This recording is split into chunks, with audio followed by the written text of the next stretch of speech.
আমাদের সমাজে অনেক সন্তান কথা শোনে না, পিতামাতার ড্রাগ অ্যাডিক্টেড, নেশা বিভিন্নভাবে জর্জরিত। এমনটা কেন হচ্ছে, আপনি কি বলবেন এই ব্যাপারে? আমাদের মা বাবাদের আসলে উদাসীনতা এবং অতি স্নেহ মমতা এটার জন্য সবচেয়ে বড় দায়ী। আমরা আমাদের সন্তানদের দোষ ত্রুটি এটা দেখতে চাই না, না সামনে আসলে সেটাকে আমলে নিতে চাই না। এটা হচ্ছে সবচেয়ে বড় দায়ী। আরেকটা বিষয় সেটা হলো আজকে সোশ্যাল মিডিয়ার অবাধ ব্যবহার।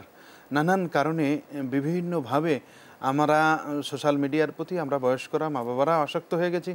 ফলে ছোটোবেলা থেকেই আমাদের সন্তানেরা আমাদের আদর স্নেহ ভালোবাসা, আগের দিনে দেখা যেত সন্তানেরা বাবার হাত ধরে নামাজে যাচ্ছে, মায়ের সাথে ঘুরতে বের হচ্ছে।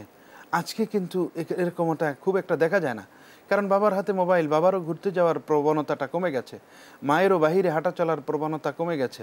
হ্যাঁ, প্রত্যেকেই মোবাইল নিয়ে তাদের জীবনের বিনোদন, অতিরিক্ত সময় ব্যয় করার একটা আকাঙ্ক্ষা তীব্র থেকে তীব্রতর হচ্ছে।